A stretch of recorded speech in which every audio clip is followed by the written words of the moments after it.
ಹುಲ್ಸೂರು ತಾಲೂಕಿನಲ್ಲಿ ಲೋಕಾಯುಕ್ತ ದಾಳಿ, ಹಲವು ಸರ್ಕಾರಿ ಕಚೇರಿ ವಸತಿ ನಿಲಯಗಳ ಕಡತ ಪರಿಶೀಲನೆ, ಅಧಿಕಾರಿಗಳಿಗೆ ತರಾಟೆ. ಹುಲ್ಸೂರು ತಾಲೂಕು ಕೇಂದ್ರದಲ್ಲಿನ ವಿವಿಧ ಸರ್ಕಾರಿ ಕಚೇರಿ ಹಾಗೂ ವಸತಿ ನಿಲಯಗಳಿಗೆ ಶನಿವಾರ ಬೆಂಗಳೂರು ವಿಭಾಗದ ಲೋಕಾಯುಕ್ತ ಅಧಿಕಾರಿಗಳು ಅಚಾನಕ ಭೇಟಿ ನೀಡಿ ಕಡತಗಳ ಪರಿಶೀಲನೆ ನಡೆಸಿದರು. ಲೋಕಾಯುಕ್ತ ಡಿವೈಎಸ್ಪಿ ಅನಿಲ್ ಕುಮಾರ್ ಅವರ ನೇತೃತ್ವದಲ್ಲಿ ಇಬ್ಬರು ಇನ್ಸ್ಪೆಕ್ಟರ್ಗಳು ಸೇರಿ ಒಟ್ಟು 7 ಮಂದಿ ಅಧಿಕಾರಿಗಳ ತಂಡ ಬೆಳಗ್ಗೆಯಿಂದಲೇ ಪಟ್ಟಣದ ತಹಸೀಲ್ದಾರ್ ಕಚೇರಿ, ತಾಲೂಕು ಪಂಚಾಯತ್, ಸಮುದಾಯ ಆರೋಗ್ಯ ಕೇಂದ್ರ, ಹುಲ್ಸೂರು ಗ್ರಾಮ ಪಂಚಾಯತ್, ಮೊರಾರ್ಜಿ ದೇಸಾಯಿ ವಸತಿ ಶಾಲೆ, BCM ಹಾಸ್ಟೆಲ್ ಹಾಗೂ ಸಮಾಜ ಕಲ್ಯಾಣ ಇಲಾಖೆಯ ಬಾಲಕರ-ಬಾಲಕಿಯರ ವಸತಿ ನಿಲಯಗಳಿಗೆ ಭೇಟಿ ನೀಡಿದರು. ತಹಸೀಲ್ದಾರ್ ಕಚೇರಿಯಿಂದ ತನಿಖೆ ಆರಂಭಿಸಿದ ತಂಡ ವಿವಿಧ ಕಚೇರಿಗಳಲ್ಲಿ ಸರ್ಕಾರಿ ದಾಖಲಾತಿಗಳ ಕಡತಗಳನ್ನು ಸೂಕ್ಷ್ಮವಾಗಿ ಪರಿಶೀಲಿಸಿ ಸಾರ್ವಜನಿಕರ ಕುಂದುಕೊರತೆಗಳನ್ನು ಆಲಿಸಿತ್ತು. ಈ ಸಂದರ್ಭದಲ್ಲಿ ಗ್ರಾಮ ಲೆಕ್ಕಿಗರ ಬಗ್ಗೆ ದೂರು ಕೇಳಿಬಂದಿದ್ದು, ಅವರಿಗೆ ಸಾರ್ವಜನಿಕರಿಗೆ ಯಾವುದೇ ತೊಂದರೆ ಆಗದ ಹಾಗೆ ತಿಳಿಹೇಳಿ ಸಮಜಾಯಿಸಿ. ಈ ವೇಳೆ ಸ್ಥಳದಲ್ಲಿದ್ದ ಕೆಲ ಅಧಿಕಾರಿಗಳಿಗೆ ತರಾಟೆಗೆ ತೆಗೆದುಕೊಂಡ ಪ್ರಸಂಗವೂ ನಡೆಯಿತು. ನಂತರ ಹುಲ್ಸೂರು ಸಮುದಾಯ ಆರೋಗ್ಯ ಕೇಂದ್ರಕ್ಕೆ ಭೇಟಿ ನೀಡಿದ ಲೋಕಾಯುಕ್ತ ಅಧಿಕಾರಿಗಳು ಅಲ್ಲಿನ ದಾಖಲೆಗಳು, ಆಸ್ಪತ್ರೆಯ ಸ್ವಚ್ಛತೆ ಪರಿಶೀಲಿಸಿ ಮೆಚ್ಚುಗೆ ವ್ಯಕ್ತಪಡಿಸಿದರು. ಆಸ್ಪತ್ರೆಯ ಆವರಣದಲ್ಲಿರುವ ತಾಲೂಕು ಪಂಚಾಯತ್ ಕಚೇರಿಗೂ ಭೇಟಿ ನೀಡಿ ಕೆಲವು ದಾಖಲೆಗಳನ್ನು ವೀಕ್ಷಿಸಿ ಇತರ ಗ್ರಾಮ ಪಂಚಾಯತ್ಗಳ ಮಾಹಿತಿ ಪಡೆದರು. ಹುಲ್ಸೂರು ಗ್ರಾಮ ಪಂಚಾಯತ್ ಕಚೇರಿಯಲ್ಲಿ ಕಡತ ಪರಿಶೀಲನೆ ನಡೆಸಿ ಸಾರ್ವಜನಿಕರ ಅಹವಾಲುಗಳು ಆಲಿಸಿದರು. ವಿಶೇಷವಾಗಿ ವಿಕಲಚೇತನರ ಅನುದಾನಕ್ಕೆ ಸಂಬಂಧಿಸಿದ ಸಣ್ಣ ಪುಟ್ಟ ಸಮಸ್ಯೆಗಳನ್ನು ತಕ್ಷಣವೇ ಬಗೆಹರಿಸಲು PDO ಅವರಿಗೆ ಸೂಚನೆ ನೀಡಿದರು. ಮೊರಾರ್ಜಿ ದೇಸಾಯಿ ವಸತಿ ಶಾಲೆಗೆ ಭೇಟಿ ನೀಡಿ ಕಂಡುಬಂದ ಕೆಲ ನ್ಯೂನತೆಗಳನ್ನು ಸರಿಪಡಿಸಲು ಸೂಚಿಸಿದರು. ಸಮಾಜ ಕಲ್ಯಾಣ ಇಲಾಖೆಯ ಬಾಲಕರ ಹಾಗೂ ಬಾಲಕಿಯರ ವಸತಿ ನಿಲಯಗಳಿಗೆ ಭೇಟಿ ನೀಡಿದ ವೇಳೆ ಬಾಲಕರ ವಸತಿ ನಿಲಯದಲ್ಲಿನ ಜಲಶುದ್ಧೀಕರಣ ಘಟಕ, ವಸತಿ ಕೋಣೆಗಳು, ಅಡುಗೆ ಮನೆ, ದಾಸ್ತಾನು ಕೋಣೆಗಳಲ್ಲಿನ ಆಹಾರ ಸಾಮಗ್ರಿಗಳನ್ನು ಪರಿಶೀಲಿಸಿದರು. ವಾರ್ಡನ್ ಅಧಿಕಾರಿಗಳ ಪ್ರಕಾರ ಸುಮಾರು 90 ವಿದ್ಯಾರ್ಥಿಗಳು ವಸತಿ ನಿಲಯದಲ್ಲಿ ಇದ್ದಿದ್ದಾರೆ ಎಂದು ತಿಳಿಸಲಾಯಿತು. ಆದರೆ ಸ್ಥಳದಲ್ಲಿದ್ದ ಸಾರ್ವಜನಿಕರು, ಅಧಿಕಾರಿಗಳ ಸಮಯ ಪಾಲನೆ ಇಲ್ಲ, ವಿದ್ಯಾರ್ಥಿಗಳಿಗೆ ಬೇಕಾದ ಸೌಲಭ್ಯಗಳು ಸಿಗುತ್ತಿಲ್ಲ, ಕೆಲ ವಿದ್ಯಾರ್ಥಿಗಳು ವಸತಿ ನಿಲಯದಲ್ಲಿ ವಾಸವಿಲ್ಲ, ಕ್ಯಾಮ್ರಾ ಇದ್ದರೂ ನಾಮಕೆ ವಾಸ್ತೆ ಇವೆ ಎಂಬ ಆರೋಪಗಳು ಸುರಿಮಳೆ ಸುರಿಸಿದರು. ಈ ಬಗ್ಗೆ ಮಾಹಿತಿ ಸಂಗ್ರಹಿಸಿದ ಲೋಕಾಯುಕ್ತ ಅಧಿಕಾರಿಗಳು ವಾರ್ಡನ್ ಅವರಿಗೆ ತರಾಟೆಗೆ ತೆಗೆದುಕೊಂಡು ಕೆಲ ಕಡತಗಳನ್ನು ವಶಕ್ಕೆ ಪಡೆದಿದ್ದಾರೆ ಎಂದು ತಿಳಿದುಬಂದಿದೆ. ಕೊನೆಯದಾಗಿ ಪಟ್ಟಣದ BCM ಹಾಸ್ಟೆಲ್ಗೆ ಭೇಟಿ ನೀಡಿದ ಅಧಿಕಾರಿಗಳು ಅಲ್ಲಿ ಸುಮಾರು 60 ವಿದ್ಯಾರ್ಥಿಗಳು ದಾಖಲಾಗಿದ್ದರೂ ಸೂಕ್ತ ಆಹಾರ ಹಾಗೂ ವಾಸ ವ್ಯವಸ್ಥೆ ಇಲ್ಲದಿರುವುದಕ್ಕೆ ತೀವ್ರ ಅಸಮಾಧಾನ ವ್ಯಕ್ತಪಡಿಸಿದರು. ಅಲ್ಲಿನ ವಾತಾವರಣ ಸರಿಯಾಗಿಲ್ಲದಿರುವುದನ್ನು ಗಮನಿಸಿ ತಕ್ಷಣವೇ ಲೋಪಗಳನ್ನು ಸರಿಪಡಿಸಿ ವಿದ್ಯಾರ್ಥಿಗಳಿಗೆ ಯಾವುದೇ ತೊಂದರೆಯಾಗದಂತೆ ಎಚ್ಚರಿಕೆ ವಹಿಸುವಂತೆ ವಾರ್ಡನ್ಗೆ ಸೂಚಿಸಿದರು. ಈ ವೇಳೆ ಲೋಕಾಯುಕ್ತ ಅಧಿಕಾರಿಗಳು ಸರ್ಕಾರಿ ಕಚೇರಿಗಳಲ್ಲಿ ಸಿಬ್ಬಂದಿಯ ಹೆಸರು ಹಾಗೂ ಹುದ್ದೆ ತಿಳಿಸುವ ನಾಮಫಲಕ ಕಡ್ಡಾಯವಾಗಬೇಕು, ಪ್ರತಿಯೊಬ್ಬ ಸಿಬ್ಬಂದಿ ಗುರುತಿನ ಚೀಟಿ ಧರಿಸಬೇಕು ಎಂದು ಸೂಚಿಸಿದರು. ಕೆಲ ಕಚೇರಿಗಳಲ್ಲಿನ ಅವ್ಯವಸ್ಥೆ ಕುರಿತು ಆಕ್ರೋಶ ವ್ಯಕ್ತಪಡಿಸಿ ಕಂಡುಬಂದ ಲೋಪಗಳ ಬಗ್ಗೆ ವರದಿ ತಯಾರಿಸಿ ಲೋಕಾಯುಕ್ತರ ಮುಖ್ಯ ಕಚೇರಿಗೆ ಸಲ್ಲಿಸಲಾಗುವುದು. ಮುಂದಿನ ಕಟ್ಟುನಿಟ್ಟಿನ ಕ್ರಮಗಳನ್ನು ಲೋಕಾಯುಕ್ತ ಮೇಲಾಧಿಕಾರಿಗಳು ಕೈಗೊಳ್ಳಲಿದ್ದಾರೆ ಎಂದು ತಿಳಿಸಿದರು.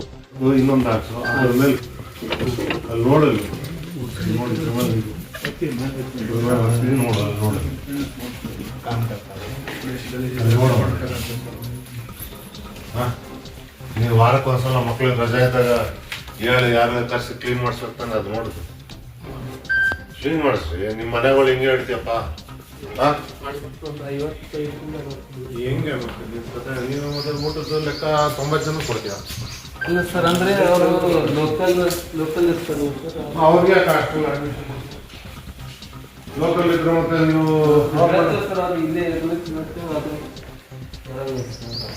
ಹ್ಞೂನಪ್ಪ. ನಾಳೆ ಹೆಚ್ಚು ಕಮ್ಮಿ ಅವ್ರಿಗೆ ಏನಾದರೂ ಹೆಚ್ಚು ಕಮ್ಮಿ ಇದ್ರೆ ನಿಂದಲ್ಲ ಜವಾಬ್ದಾರಿ. ಹಾಸ್ಟೆಲ್ ಅಡ್ಮಿಷನ್ ಮಾಡಿಸಿ ಮತ್ತು ಹೊರಗಡೆ ಹೋದ್ರೆ ಮತ್ತೆ ಯಾರು ಜವಾಬ್ದಾರಿ? ಮತ್ತೆ 90 ಜನಕ್ಕೆ ಅಡ್ಮಿಷನ್ ಮಾಡ್ತೀನಿ, 50 ಜನ ಮತ್ತೆ ಊಟದ ಲೆಕ್ಕ 90 ಜನಕ್ಕೆ ಆಗ್ತೀಯ?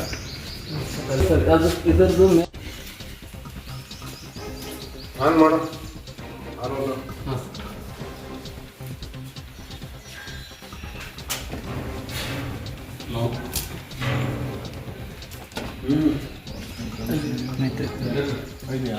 ಇದೆ ಸರ್, ಇದು ಸ್ವಲ್ಪ ವೋಲ್ಟೇಜ್ ಮೇಲೆ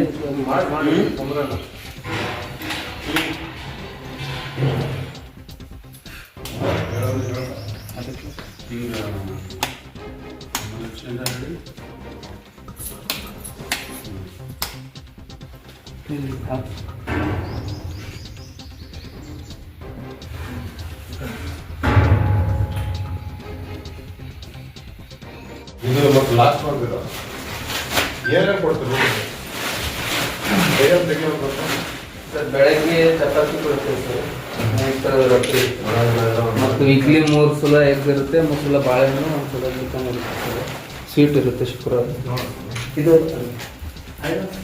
ಅದೇ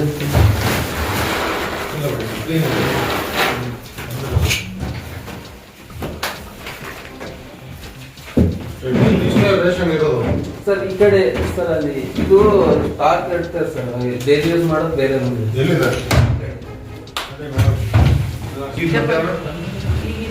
ಮಧ್ಯಾಹ್ನ ಬಿಸಿ ಊಟ ಇರುತ್ತೆ ಸರ್ ಮಧ್ಯಾಹ್ನ ಇಲ್ಲ ಸಂಡೇ ಈವ್ನಿಂಗ್ ಈವ್ನಿಂಗು ಚಪಾತಿ ಇರುತ್ತೆ ಮಾರ್ನಿಂಗ್ ಬಸ್ ಇರುತ್ತೆ ಸರ್ ಇವತ್ತು ಮಾಡಿದ್ರಾ ಮಾಡಿದ್ರೆ ಏನಾದ್ರು ಶಾಪಲ್ಲಿ ನಿಮ್ಮಲ್ಲಿ ಇಟ್ಟಿದ್ದೀರಾ ಪ್ಲೇಟ್ ಇಟ್ಟಿಲ್ಲ ಏನಿಲ್ಲ ಪ್ಲೇಟ್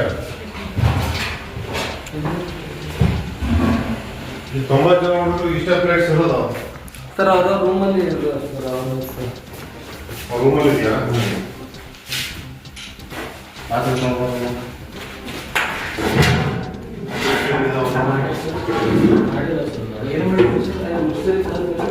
ಏನು ಈ ಪಾತ್ರೆಗಳು ಕ್ಲೀನ್ ಮಾಡ್ತಾರೆ ನೋಡಿ ಹೊಡೆಯೋದು ಯಾರು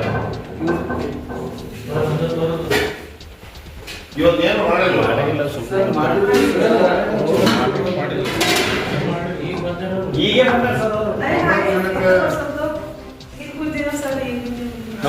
ಸರ್ ಅಲ್ಲಮ್ಮ 90 ಜನಕ್ಕೆ ಅಡಿಗೆ ಮಾಡ್ಬೇಕು ಈ ಪಾತ್ರೆ ಸಾಕ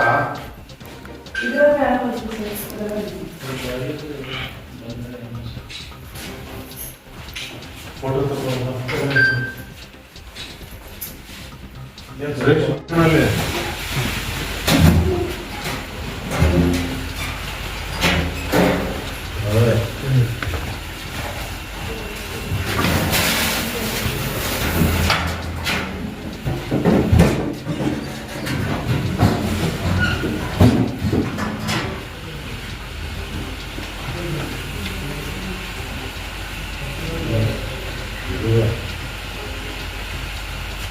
ಈವ್ನಿಂಗ್ ಸ್ನ್ಯಾಕ್ಸ್ ಇವತ್ತಿಲ್ವಾ ಇವತ್ತಿದೆ ಏನು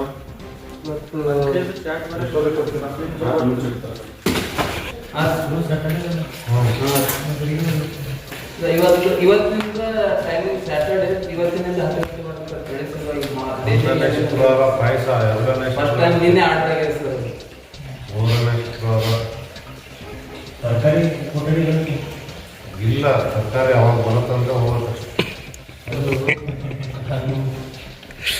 ಇವತ್ತಿಂದ ಶನಿವಾರ ಟೈಮಿಂಗ್ ಚೇಂಜ್ ಆಗಿದೆ ಬೆಳೆ ಸಲುವಾಗಿ ಅಂದ್ರೆ ಇವತ್ತು ಶನಿವಾರ ಅಲ್ಲ ಸರ್ ಸ್ವಲ್ಪ ಬೇರೆ ಬೇರೆ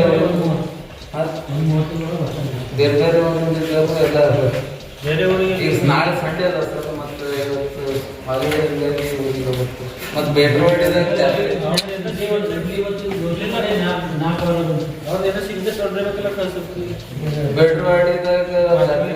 ಬೇಡ್ರವಾಡಿ ಹುಡುಗರು ಭಾಳ ಶನಿವಾರ ರವಿವಾರ ಇರಲ್ಲ ಸರ್ ಊರಿಗೆ ಹೋಗ್ತಾರೆ ಊರಿಗೆ ಹೋಗೋರು ನಿಮ್ಗೆ ರಿಕ್ವೆಸ್ಟ್ ಕೊಟ್ಟಿರೋ ಇದನ್ನ ನಿನ್ನ ಮಕ್ಳು ಕೊಟ್ಟಿರೋದು ಎಲ್ಲಿ ಸೈನ್ ತಗೊಂಡಿದ್ಯಾ ಬಿಟ್ರೆ ಇಲ್ಲಿ ಎಲ್ಲಿ ಪೆನ್ಸಿಲ್ ಎಷ್ಟು ಕೊಟ್ಟಿದ್ಯಾ ಕಂಪಾಸ್ ಎಷ್ಟು ಕೊಟ್ಟಿದ್ಯಾ ಪೆನ್ ಎಷ್ಟು ಕೊಟ್ಟಿದ್ಯಾ ಬುಕ್ಸ್ 100 ಪೇಜಸ್ ಇಲ್ಲಿ ಏನು ಕಥೆ ಇದು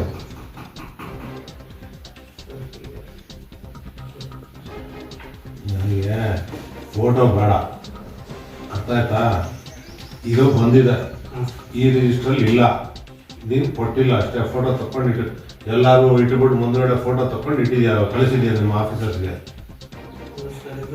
ಏನು ದೃಷ್ಟಿದೆ ಆ ಥರ ಎಲ್ಲಿ ಡಿಸ್ಟ್ರಿಬ್ಯೂಟ್ ಮಾಡಿದ್ದಕ್ಕೆ ಇಲ್ಲಿ ಸುಮ್ಮನೆ ಮಕ್ಕಳ ಸೈನ್ ತಗೊಂಡಿದ್ಯಾ ಮೆನ್ಷನ್ ಮಾಡಿ ಯಾರು ಮಾಡ್ಬೇಕು ನಾನು ಮಾಡಲ ಯಾರು ಮಾಡ್ಬೇಕಪ್ಪ ಮೆನ್ಷನ್ ಮತ್ತೆ ಮಾಡಿ ನೀನು ಡಿಸ್ಟ್ರಿಬ್ಯೂಟ್ ಮಾಡಿದ್ರೆ ಮೆನ್ಷನ್ ಮಾಡಿದ್ಯಾ ಇಲ್ಲಿ ಮಕ್ಳುಗಳ ಕೈ ಸುಮ್ಮನೆ ನೀನು ಸೈನ್ಗಳು ತಗೊಂಡು ಇಟ್ಟಿದ್ಯಾ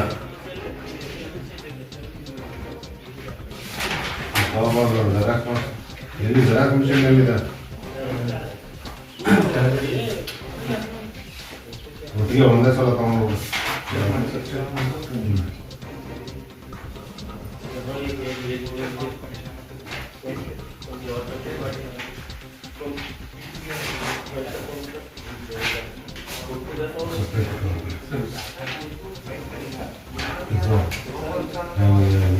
ಸಪ್ಲೈ ಆಗಿರೋದು ಈ ವರ್ಷ.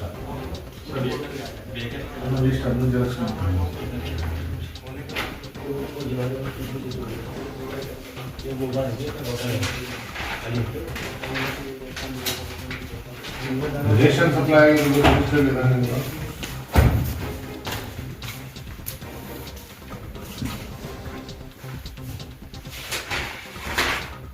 ಬೆಡ್ಶೀಟ್ಸು ಜಮಖಾನ ಉಳಿದಿರೋದು ಎಲ್ಲಿದಾವೆ? ಇಲ್ವ ಯಾವುದು ಹೊಸದು ಬೆಡ್ಶೀಟು ಜಮಖಾನ ಎಲ್ಲಿದೆ? ಇದೆಯಾ ಅದರಲ್ಲಿ ಸ್ಟಾಕ್ ರೂಮಲ್ಲಿ ಇನ್ನೂ ಇದಾವ? ಮಸ್ಕಿಟೋ ಎಲ್ಲ ಈ 90 ಜನ ಮಕ್ಕಳಲ್ಲಿ ಇಷ್ಟೇ ಜನ ಕೊಟ್ಟಿರೋದು ನೀನು? ಯಾರಿಗೆ ಹೊಸ ಅಡ್ಮಿಷನ್ ಆದವರು ಮತ್ತೆ ಯಾರ ಕೊಟ್ಟಿದ್ದೀನಿ. ನೀವು ಸಾಗರ ಅದ್ರ ನೀವು ಕೊಡೋಣ ಅವ್ರ ಮನೆ ಮೇಲೆ ಹತ್ತಾರೆ. ನಾನು ನೋಡಿದ್ರೆ ಮೊಬೈಲ್ ಫೋಟೋ ಇದ್ದು 27 ಜನ 90 ಜನ 27 ಜನ ಕೊಟ್ಟಿದ್ದೆ. ಉಳಿದವ್ರಿಗೆ ಅಂದ್ರೆ ಸರ್ ಈಗ 3 ವರ್ಷ ಆಗ್ಬೇಕು ಸರ್.